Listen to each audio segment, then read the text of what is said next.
ఒక ముఖ్యమంత్రి స్థాయిలో ఉండి అట్లా మాట్లాడొచ్చిన గంటన్నర సేపు అదే రొడ్డ మాటలు మాట్లాడుతుంటే, అదే రోత మాటలు మాట్లాడుతుంటే, అదే కంపు మాటలు మాట్లాడుతుంటే స్పీకర్ గారు ఆయన నిలువరించకపోగా మా సభ్యులు, మా డిప్యూటీ లీడర్లు, అయ్యా మేము అడిగింది ఏంది, ముఖ్యమంత్రి ఏం మాట్లాడుతున్నాడు, మేము అడిగిన దానికి సమాధానం చెప్పాలా అని చెప్పి మా వాళ్ళు అడిగితే మైక్ ఇవ్వమని వేడుకుంటే మైక్ ఇవ్వకుండా ముఖ్యమంత్రి గారిని ఆపకపోవడం ఒకటి, మా వాళ్ళకు దానికి మైక్ ఇవ్వకపోవడం, పైగా ఇంకా స్పీకర్ గారు ఏమన్నారో ఒకసారి చూడండి.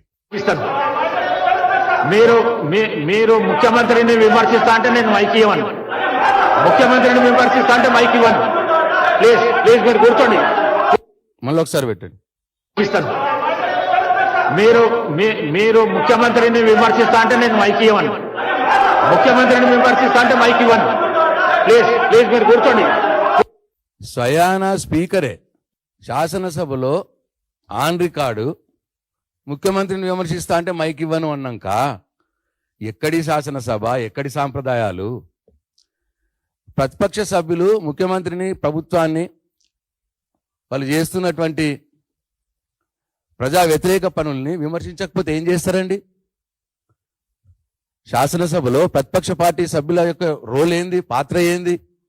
ప్రజల కోసం పనిచేయాలి ప్రభుత్వం. పేదల ఇల్లు కూలగొడుతుంటే మరి ప్రభుత్వాన్ని, ముఖ్యమంత్రిని విమర్శించకపోతే భజన చేయాలండి?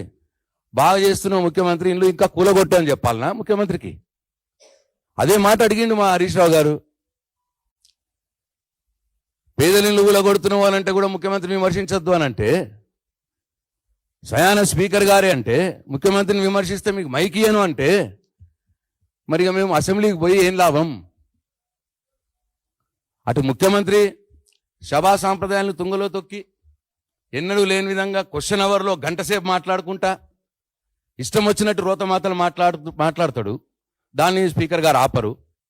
మరి మాకు మా సమాధానం, మేము అడిగిన ప్రశ్నలకు సమాధానం రాలేదు అని మళ్ళీ ఒకసారి అడుగుదాము అంటే మాకు మైక్ ఇవ్వకుండా, పైగా ముఖ్యమంత్రిని విమర్శిస్తే మీకు మైక్ ఇయ్యను స్పీకర్ గారు అంటే అసెంబ్లీకి ఎందుకు పోవాలి మేము? అందుకే టీఆర్ఎస్ పార్టీ శాసనసభ పక్షం నిర్ణయం తీసుకున్నది. ఎందుకంటే ప్రజా సమస్యలను ప్రస్తావించడానికి అవకాశం లేదు మాకు.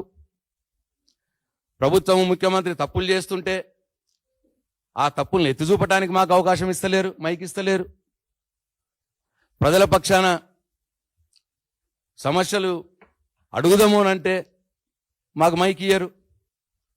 మరి అటువంటి సందర్భంలో మేము శాసనసభకు వెళ్ళి లాభం ఏంది? అందుకే ప్రజలందరికీ కూడా అర్థం కావాలి, తెలంగాణ సమాజానికి కూడా విషయం తెలియాలన్న ఉద్దేశంతో ముఖ్యమంత్రి గారి ఆ జగుత్సాకరమైనటువంటి వారి మాటలు శాసనసభలో ఏవైతే మాట్లాడుతున్నాడో దాని వైఖరికి నిరసనగా, స్పీకర్ గారి పక్షపాత వైఖరికి నిరసనగా, ముఖ్యమంత్రిని విమర్శిస్తే మీకు మైక్ ఇయ్యను అన్న మాట మాట్లాడినందుకు స్పీకర్ గారి పక్షపాత వైఖరికి నిరసనగా మేము నిన్న శాసనసభని ఈ సెషన్స్కు బైకాట్ చేయడం జరిగింది అని చెప్పి తెలంగాణ సమాజానికి మేము వినమ్రంగా మనవి చేసుకుంటా ఉన్నాం.